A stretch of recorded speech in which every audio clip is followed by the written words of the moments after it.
Thank you very much. Good evening, all. So my talk will be on leprosy today. I'm sure most of you must have heard about leprosy, haven't you? In Thai, it is called Kiruan, yeah? So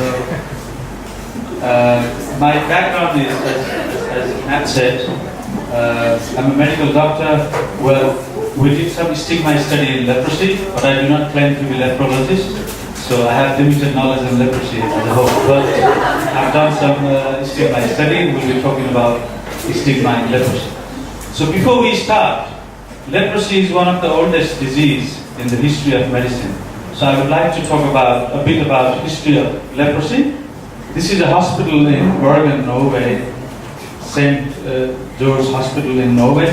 This hospital has a lot of history entangled with leprosy, the modern history of leprosy. Of course, you can hear about leprosy dating as old as 1550 BC in Egyptian document, or 600 BC in Indian writing, 60 BC in European writing.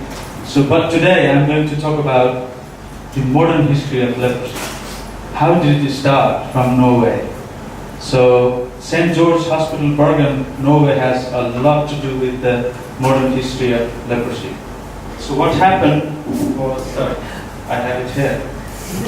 So this is very old book. It looks very old book, but this is very historical. This was the first medical register in the history of medicine. So this was made for the leprosy patients in this very hospital by this guy called O. Guldberg in 1856. This register now is considered as UNESCO's heritage list. So this is the oldest and the first ever register for patients.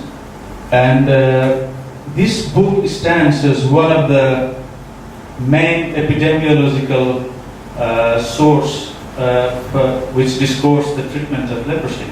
But how do we know if this book helped? Well, perhaps you know this man. The man who found out the leprosy bacteria in the history of medicine. His name was Armor Hansen. This guy, as a respect to him, a number of countries made a stamp on his name. So his full name is Gerard Armor Hansen.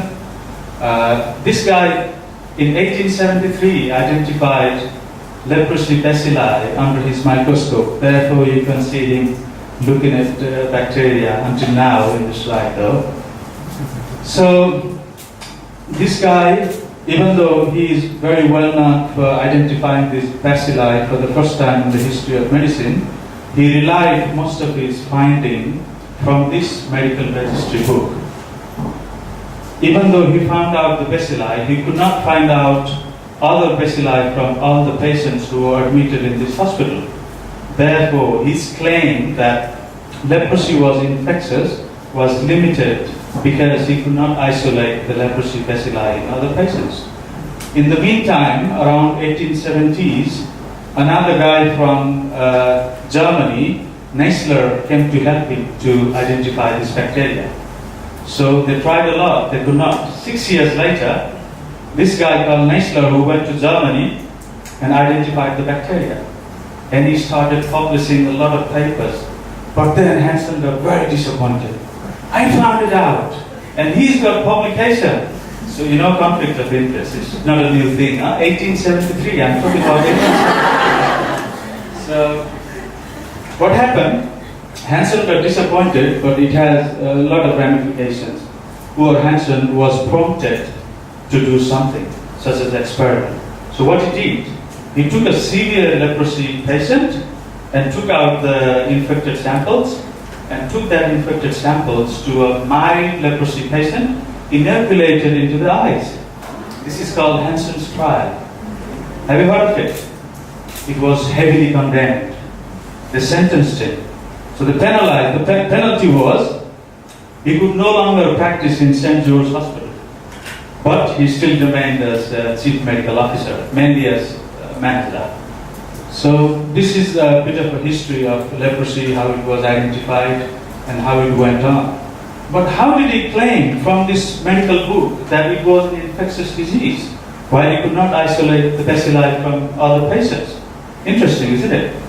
So he looked at this medical book.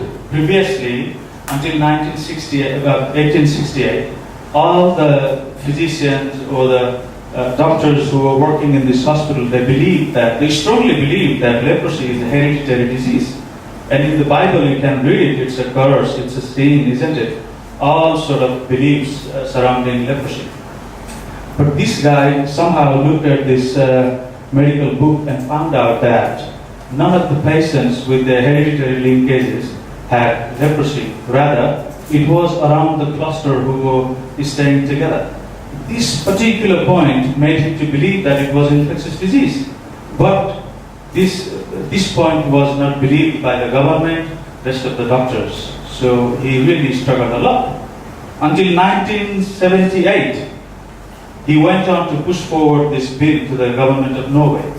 And they started, 10 years later, around 1883, government of Norway passed the bill called Seclusion of Leprosy Patients. Basically, the modern history of leprosarium, or isolating leprosy-affected persons, comes from, again, this guy. So Hansen has a number of historical things. He identified the bacilli, and he fought with the Nestler, the poor German guy, and then he was sentenced from the hospital where he was practicing. But he also got the bill passed from the government of Norway, which secluded patients into the leprosarium.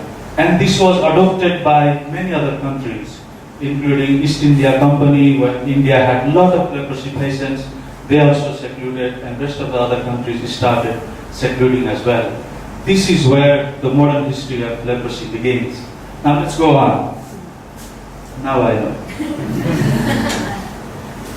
So now, when we talk about leprosy, it's really old. Where are leprosy affected people nowadays then?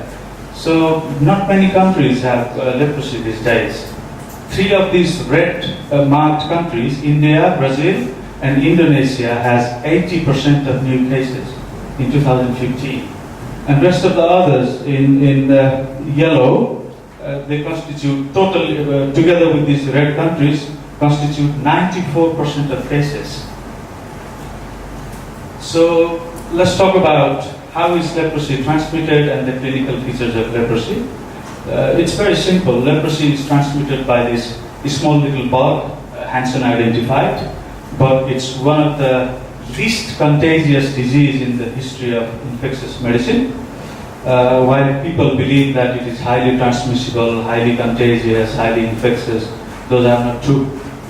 So it can look like a little patch of skin with the low pigmentation, basically the lighter skin on the patch you can see there, and then a person could lose the sensation on the patch. There can be loss of hair, loss of sweating, because this leprosy bacilli, it's amazing, this leprosy bacilli loves nerve. It eats nerves. It goes to the lymph nodes, and as soon as it goes there, it goes to the Schwann cell, the special cell in the nerve, and it starts eating nerves. Therefore, it affects mostly nerves. This is the effect because of cutaneous nerves, and it also loves peripheral nerves, meaning the nerves of the fingers, toes. Therefore, you can see the deformities in the hand, in the toes. And what happens when it eats nerves? You lose sensation. You also lose the power of the muscle, and it becomes weak. And over the years, you can sustain injuries because you have no sensation. You might get burn injuries. You might get traumatic injuries, and then you will develop ulcer. And there are a lot of other pathophysiological mechanisms. Basically, a lot of different mechanisms which causes bone to be destroyed, and then you will slowly have deformities. People believe that leprosy eats fingers. The fingers fall off, toes fall off. This is the mechanism. Leprosy itself doesn't cause anything fall off. It's a long-term mechanism.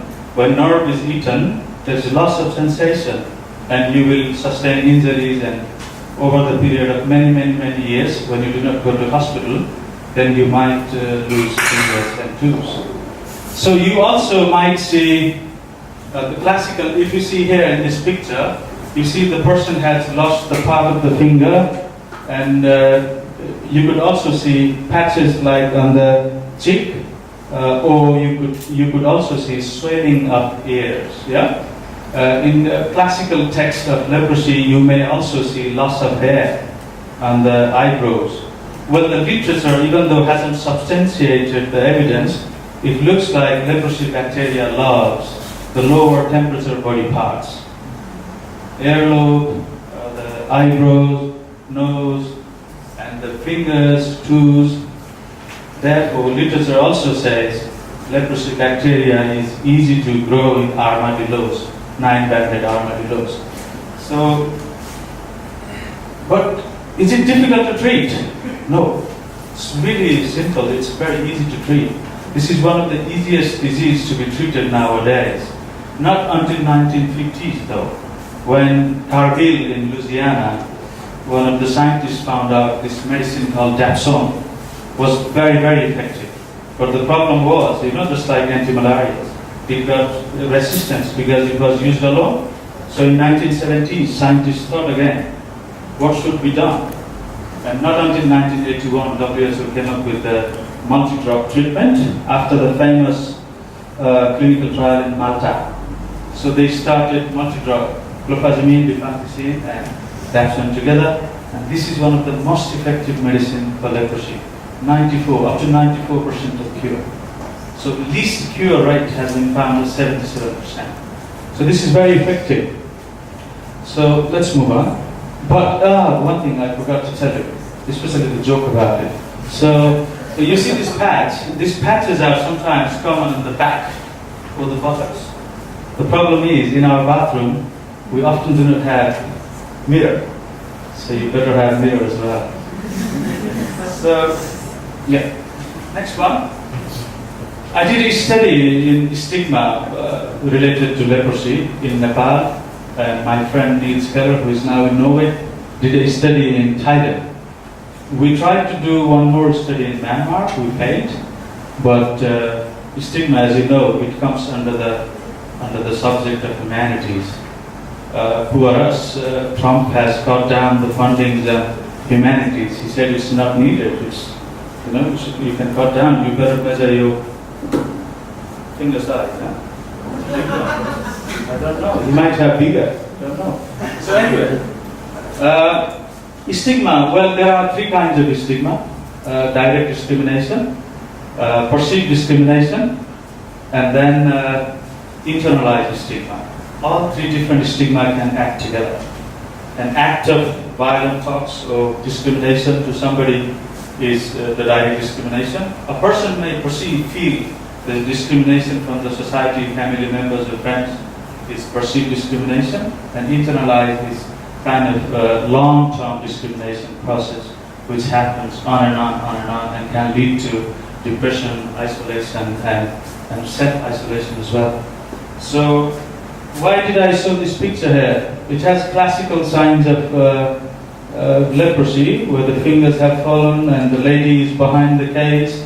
She's looking forward to something, somebody to take care, somebody to integrate into the society, community. Yeah? So because I did my study in Nepal, this is an interesting place. This is Green Pastures Hospital. Apart from treating leprosy patients, this hospital is a really nice one for leprosy affected people to find a partner, because it's very difficult for a leprosy affected person to find a partner. They don't want to marry, and the marriage problems in community we found was about 50%. So they also come to this hospital to find partners. Good news, huh? So this is it. WHO has given a simple message which is very easy to understand. You may read it. It's caused by germ. It's not a curse, not hereditary. It's not easily transmissible disease. So this is the health message I would like to give you at the end of my talk. Thank you.